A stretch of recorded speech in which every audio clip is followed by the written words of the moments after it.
45.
We're only. Give me these. There's like 30 of them. She sent me 4. Oh, really? I Just can't wait to texting see all Amber. the other ones. She's heading to Poland on Sunday. She's like, you have to wait until I get back. I'm like, come on. Oh, no. She could've just said, All right. "Yeah, what the heck?" She wants to. She doesn't get her responses. Send them all. Call to orders, meeting of the Board of Education, June 20th, 2024, 7:17 PM, Rocky Hill Town Hall Council Chambers. Apologize, we're starting a little bit late tonight. We had executive session before this, which carried over a little bit. So if everyone please stand for the Pledge of Allegiance.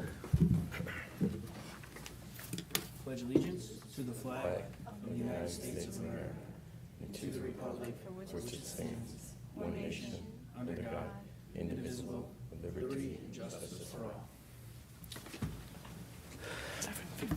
All right. Moving along to agenda item number 2, audience participation. This is the portion of the meeting that's open to the public. Is anyone here from the public wishing to address the board? All right. Seeing none, we'll move along to agenda item number 3, approval of the minutes. We have minutes from the Board of Education meeting, May 16th, minutes from the Board of Education School Safety Committee meeting, May 22nd, minutes from the Board of Education Curriculum Committee meeting, June 12th, and minutes from the Board of Education Personnel and Negotiations Committee meeting, also June 12th. Anybody have any corrections or additions to the minutes? Seeing none, I'll entertain a motion to approve the minutes. So moved. Moved by Ms. Manella. Do I have a second? Seconded by Mr. Schaber. All those in favor say aye. Aye. Motion carries 8-0. Moving along to agenda item number 4, correspondence. Dr. Zito? No correspondence. All right, thank you, Dr. Zito. Moving along to agenda item number 5, consent calendar. On the consent calendar this evening, we have approval of recently negotiated contracts between the Rocky Hill Board of Education and the Rocky Hill Nurses and Rocky Hill Custodians. Approval of superintendent's contract from July 1st, 2024 through June 30th, 2027. Approval of closeout of the Griswold Middle School roof project. Approval of Sodexo food service contract amendment and annual renewal. Approval of 2024-2025 lunch breakfast prices. Anybody have any additions or wish to remove anything from the consent calendar? Any comments with respect to anything on the consent calendar? Just for clarification, approval of superintendent's contract, is that in our packages? 'Cause I don't remember seeing that. No, we can get you a copy of it. It's the standard that's done in June after the evaluation. The contract is rolled over 1 year. All right. Same contract. Give you a copy. Well, But, yeah. you know, Oh, for so sure first time on the board. Fair enough, fair enough. Okay, so are we still good? Everything good on the consent calendar? And Dr. Zito will provide you a copy of Yes, the contract. I'm fine with that. Any comments? All right, with that, I'll entertain a motion to approve the consent calendar. So moved. Moved by Ms. Lafredo. Do I have a second? Second. Seconded by Mr. Clemens. All those in favor say aye. Aye. All those opposed say nay. The ayes have it. Passes 8-0. Next, we'll move on to committee reports. Curriculum Committee. Ms. Tucker is not, well, she's on her way right now, actually. We did have a Curriculum Committee meeting at which we discussed, bear with me one second, look at my notes. June 12th.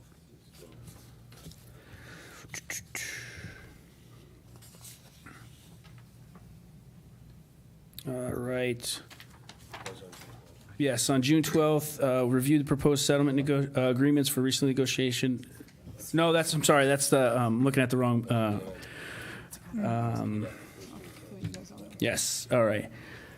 Mr. Maziarz gave, Mr. Maziarz gave an update, the 8th grade field trips, which sounded like they went very well.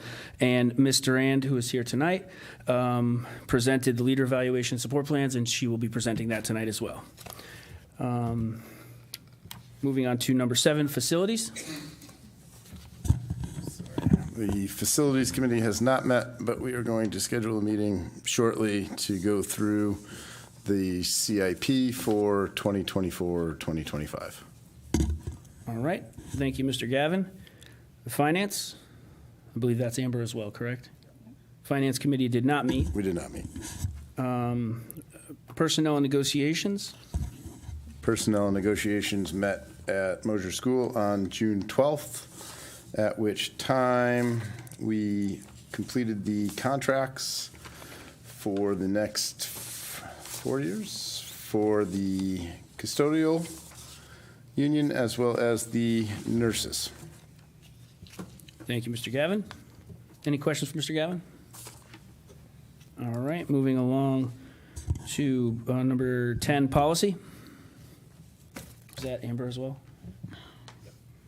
No, Jay is policy. Oh, no, I think it's Amber. Amber is? Policy Committee did not meet. There's Ms. Tucker. Moving along to number 11, Special Education. Sorry. That is Ms. Tucker as well. Welcome, Ms. Tucker. Special Education Committee did not meet. Number 12, School Safety. Yes, school safety, we met on May 22nd to discuss some recent security incidents we had in the schools. Dr. Zito gave us an overview of that, and we had a very nice discussion with both principals involved. Thank you, Mr. Clemens. Any questions for Mr. Clemens? All right. Along to number 13, Technology Committee.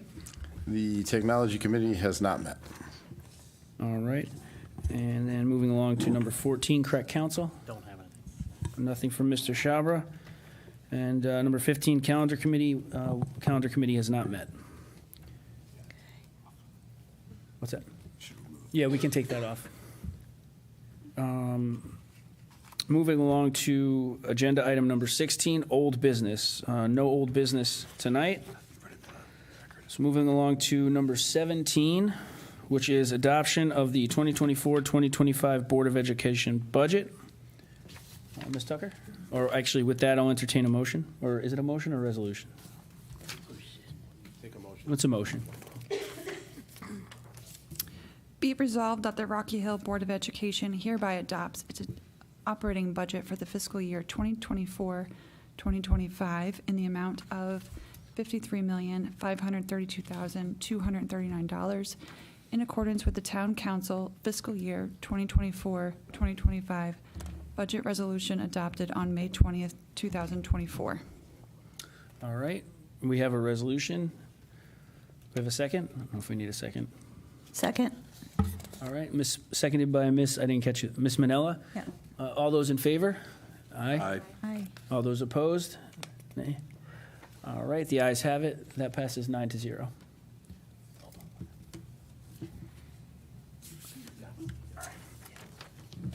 All right.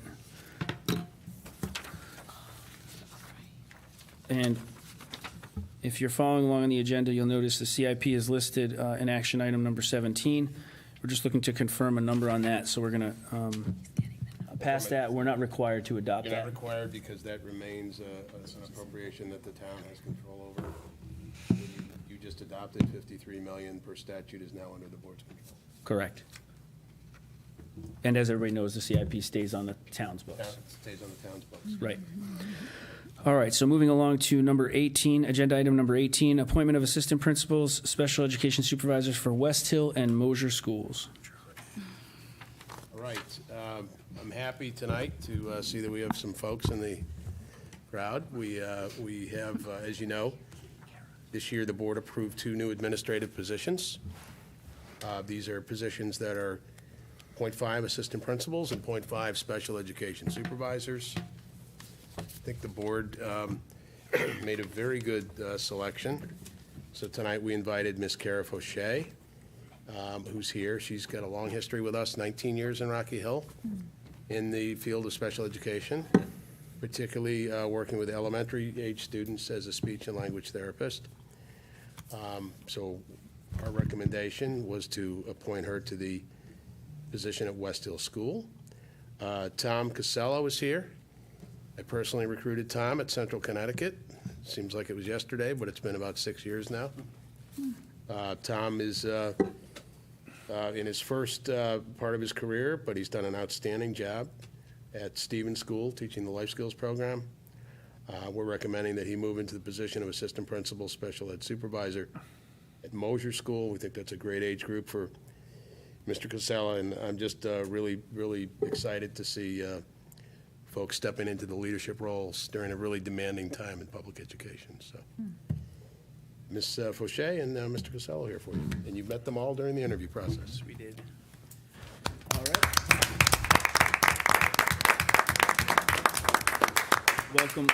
Welcome both of you, and thank you for going through the interview process. And with that, I will entertain a motion. Move that the Rocky Hill Board of Education appoint Ms. Kara Farsher to the position of Assistant Principal, Special Education Supervisor at West Hill School effective July 1st, 2024, and Mr. Tom Costello to the position of Assistant Principal, Special Education Supervisor at Mosier School effective July 1st, 2024. All right. Moved by Ms. Tucker. Do I have a second? Second. Seconded by Ms. Lafredo. All those in favor say aye. Aye. All those opposed say nay. All right, the ayes have it, 9-0. Welcome aboard. Well, in your new roles. Sure. With that, I'll give each of you, I'm going to put each of you on the spot and ask you to say a few words. So we'll start with you, Ms. Fauscher. If you come up to the podium, please.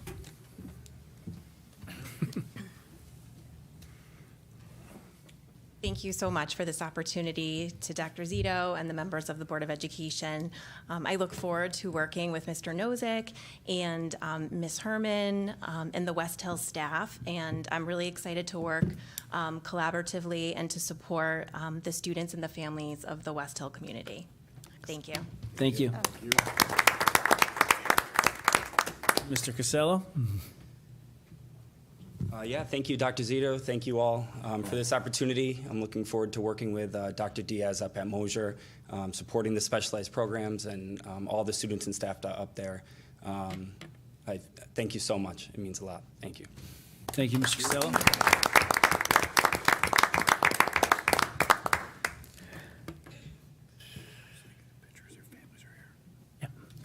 So with that, I will entertain a motion for a 5-minute recess so we can take some pictures. I see there's some family here. And then, so with that, I'll entertain a motion for a 5-minute recess. Make a motion for a 5-minute recess. Moved by Mr. Clemens. Do I have a second? Seconded by Mr. Kosker. All those in favor? Aye. All those opposed? All right. It carries 9-0. We are now in recess. Hard five. Hard five. That's all five. Hard five. We only need a couple.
We'll call back to order. Time is now 7:37. We were at, moving along to agenda item 19, approval of teacher and leadership evaluation plans, and Mr. Rand is here to present.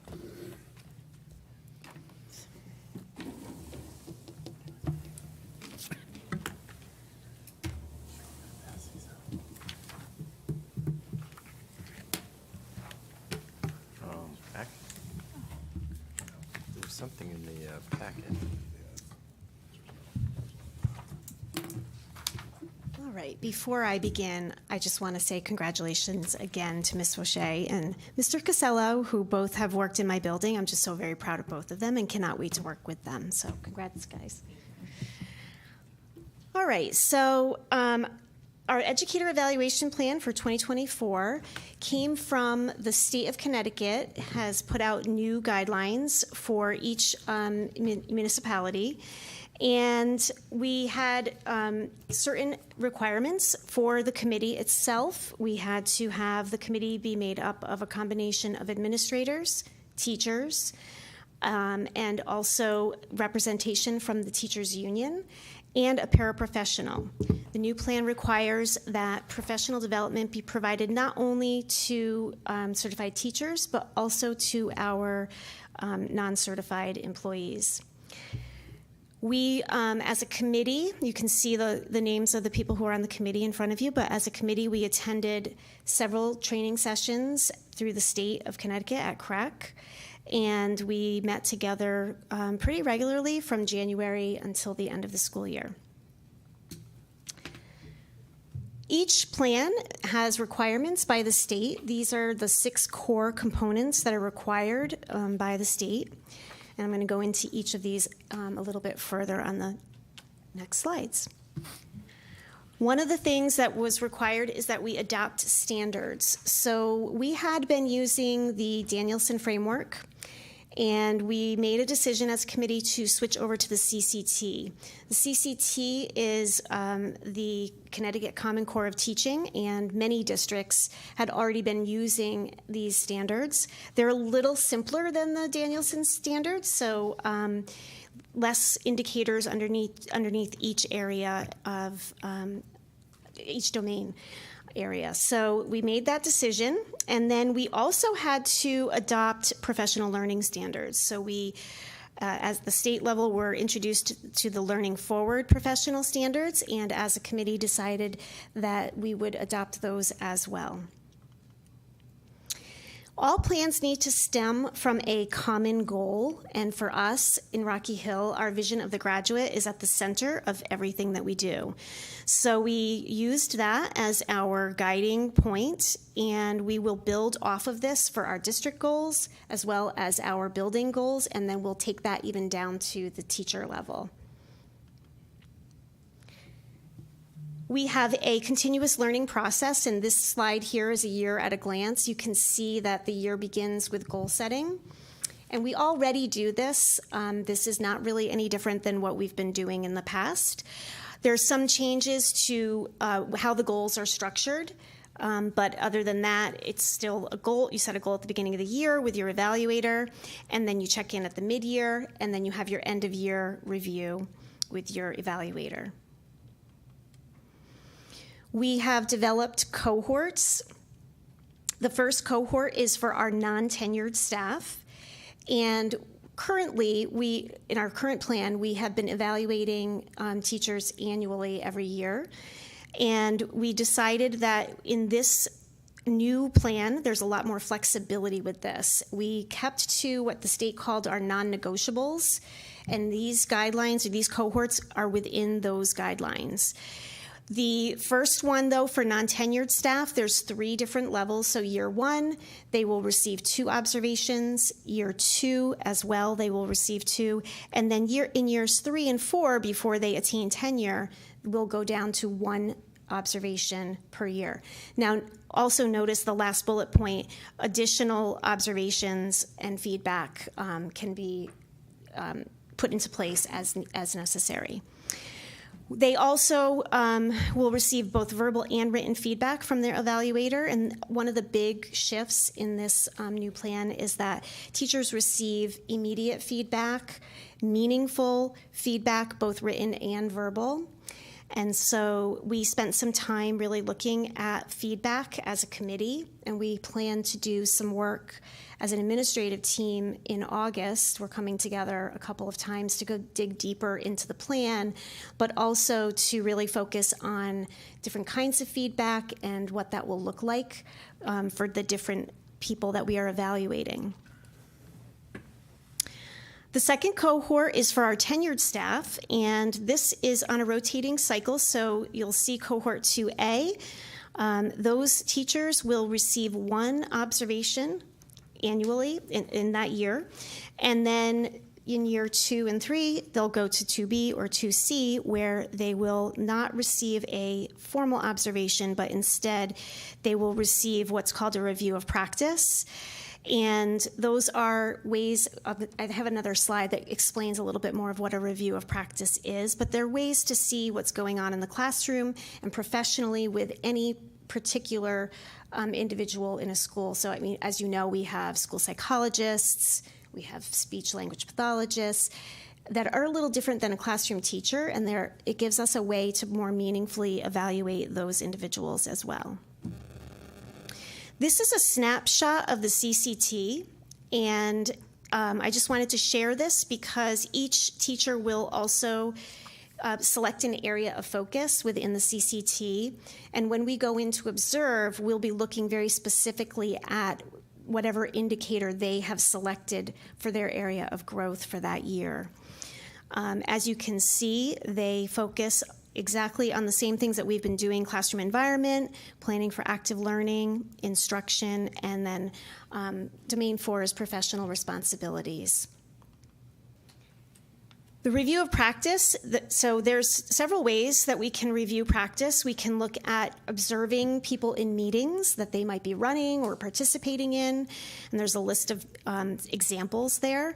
And then also artifact review. Sometimes it's more meaningful to sit with a teacher and look at student work and take a look at their data and talk to them about, what do you think we can do to help move the students and the data in the right direction. And so that can be a very meaningful conversation, and sometimes more useful than coming into a classroom and seeing just one lesson in one moment in time. And then there's the collegial conversations for that cycle that I showed you, so the goal setting process, our planning meetings, data meetings. We have plenty of different opportunities to meet with teachers. Another big shift in the new state plan is a focus on a growth mindset, really, for educators and professional learning. So we have started to adopt a new program called Vector. I've been working collaboratively with Chris Gay on this, setting it up. And this is going to get us away from the paper and Google Drive that we've been using and create a much more streamlined process for both the educator and the evaluator. Each teacher will log in at the start of the year, and everything that they need to do in that particular year will come up for them. So depending on what cohort they're placed in, it'll tell them exactly what they will be doing, and it also will give them the deadlines for when things are due. And then when deadlines are approaching, or if they're passed, we get notified and flagged as the evaluator, and it kind of helps us to keep on pace with all of the different aspects of the plan. We also have within Vector the ability to do some professional learning online. So there are modules that teachers can go through. There's a wide variety of topics that cover everything from classroom management to instructional strategies. And they also have it also has the ability for us to upload our own professional learning. So we have some great resources that we have cultivated over the years, articles and different webinars that we can put in here, and we have started to upload all of those things already. So Chris Gay has been very busy working on getting this ready for August. And then the plan does require that if a teacher is needing some additional support, that we don't immediately put them on a corrective plan or a support plan, but that we have some tiers ahead of that. So some additional supports that would be put in place, and then a corrective or support plan, which we've always had in our district, where a teacher can be put on a plan. And all that is really is for the educator and the evaluator to meet more regularly, look more closely at what's going on, and provide more support for that staff member. And then it goes down, there's an intensive assistance plan if they're not making progress, and there's some clear benchmarks, and we've been working on forms for those as well. We decided to create our leader evaluation plan as a separate document, although you will see that many of the same components are included in the leader evaluation plan that are contained within the educator evaluation plan. We as leaders have our own standards, the Connecticut Leader Evaluation and Support Rubric, which we have been evaluated by Dr. Zito with in the past. That has not changed at all. And what is new is we are adopting the Learning Forward professional standards. We too will use the vision of the graduate to lead our work, set our goals, and at the building level to establish what the direction of the building will be and set that tone for the staff. We have 2 cohorts for leaders. We have new to the leadership role. So that could be individuals like Ms. Fauché and Mr. Casello, who are going to be brand new and will be evaluated by their building level supervisor, principal. And then we also have, if you're new to a leadership role, so for example, if you're going from an assistant principal position to a principal position, you would be in cohort 1. Cohort 2 is comprised of administrators who have been in the position and have had several years, 3 years actually, of experience in their role. They'll transition over to cohort 2. And you'll see that we will receive observations of professional practice and or site visits. So that can mean that our evaluator comes in and sees us when we're interacting with the community, when we're leading meetings with our staff, a variety of different ways. And we will also receive feedback, both written and verbal. And again, if additional observations or feedback are necessary, there's always that flexibility. We also have a continuous learning process. So we'll goal set. We'll meet at the mid-year, touch base to see how things are going with our own personal goals, and then at the end of the year. Our timeline's a little different than the educator plan because we do work 12 months. So we set our dates a little bit later than the educators because we do have to wrap up all of the evaluations we're completing for the staff that we evaluate. And that allows us some time to reflect on our own work over the course of the year and be able to provide a nice reflection at the end of the year. And we also have observation, like I said, of professional practice and site visits, and the same thing with the feedback, which I already mentioned. Some of the things that we're looking for at the leader level is our new learning having an impact on our practice as leaders? Is it changing the way that we are approaching things within our roles?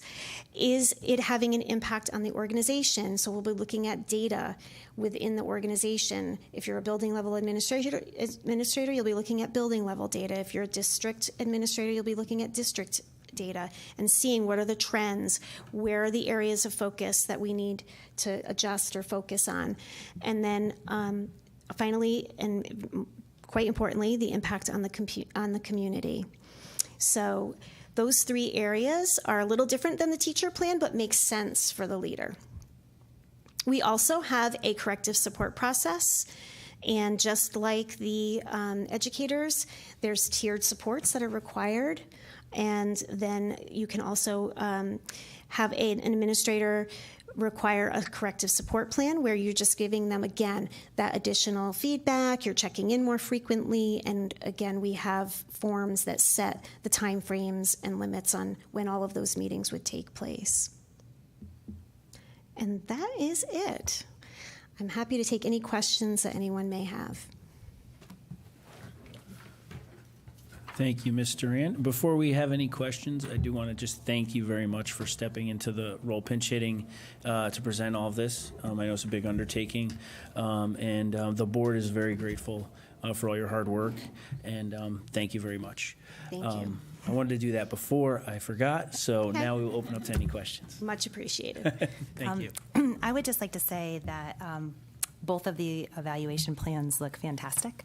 I'm glad that you brought in so many stakeholders, that they were involved in the creation of these evaluation plans. And I'm just curious, the state still needs to approve these plans, is that correct? Correct. So the process is we first take it to you, the board, and if you approve it, then it will be submitted to the state. Okay. Do we know how long that process will take with the state? We don't. I don't know how long it's taken in other districts, but we anticipate we would hear before they start the school year. But we had discussions about the fact that even if we didn't hear back by the start of the school year, we would move forward with implementing the new plan. And then if we get feedback from the state that anything needs to be changed or adjusted, we would just do so. Okay, thank you. That was my next question. Thank you. Yeah. All right. Thank you, Ms. Lafredo. Anyone else have any questions for Ms. Duran? Seeing none, I'll restate my thank you to you, Ms. Duran, on behalf of the board and the entire district. Thank you again. You're welcome. Thank you. We need a motion to approve the plan.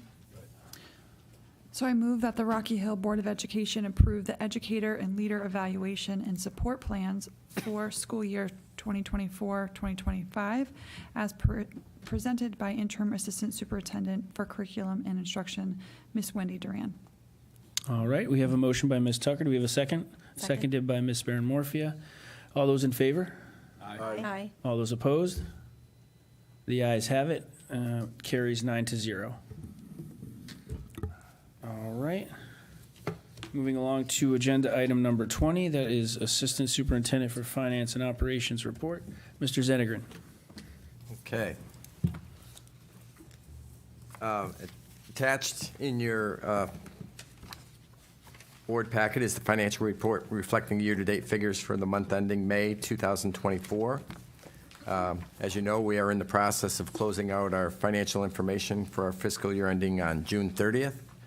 At this time, I am anticipating that we will end the year with a small balance of roughly $250,000 that we plan on returning to the town as stated in our budget presentation to the town council.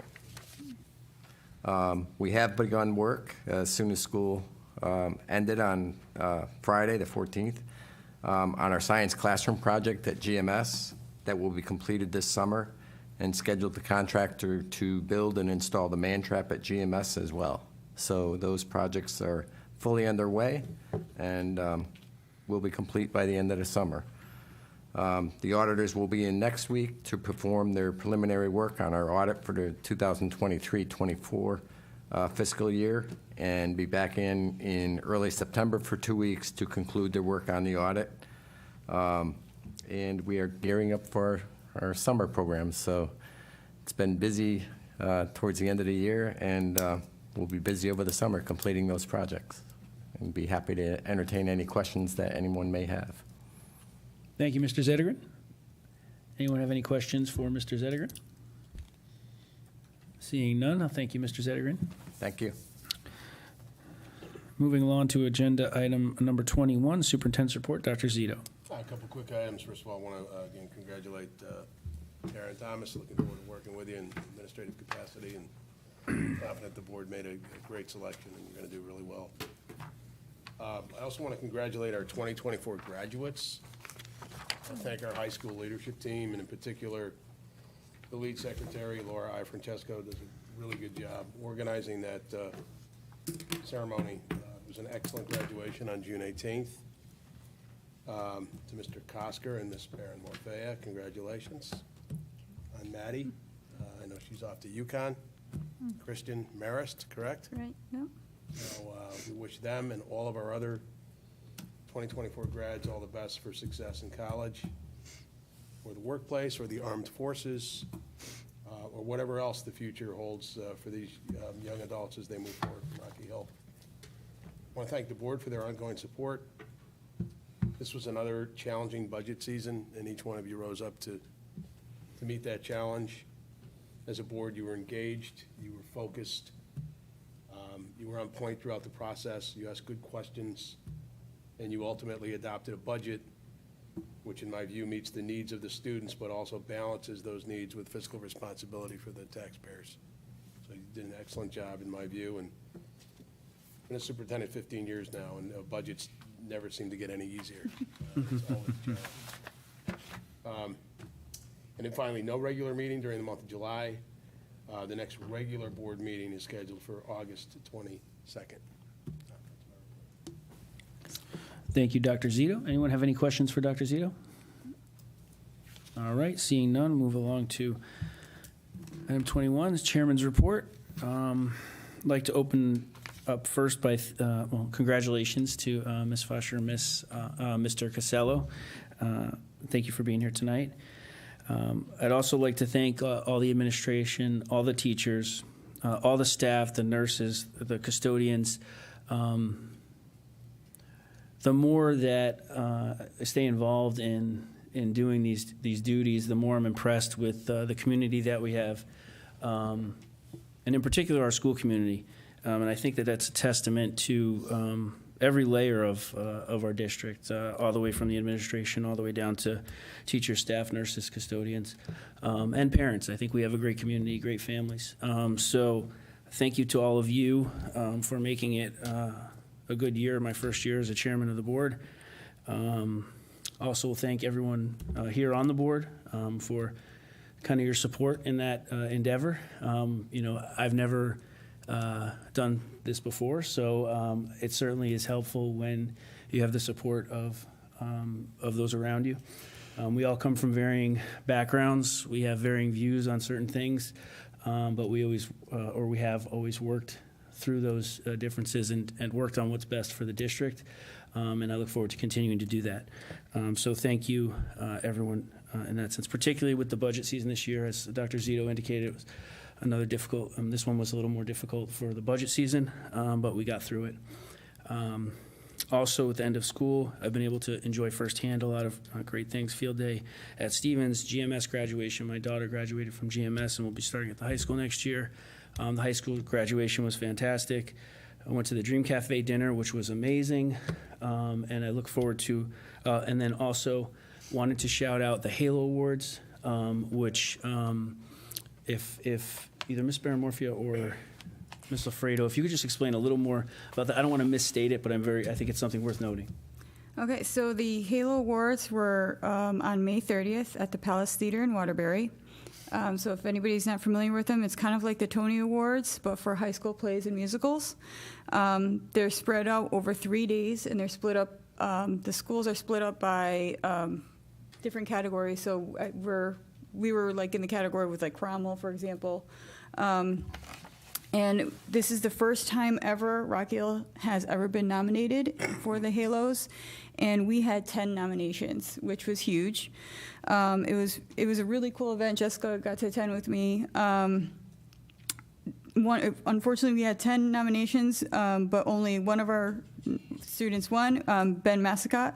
He won for his comedic role as Pepper in Mamma Mia.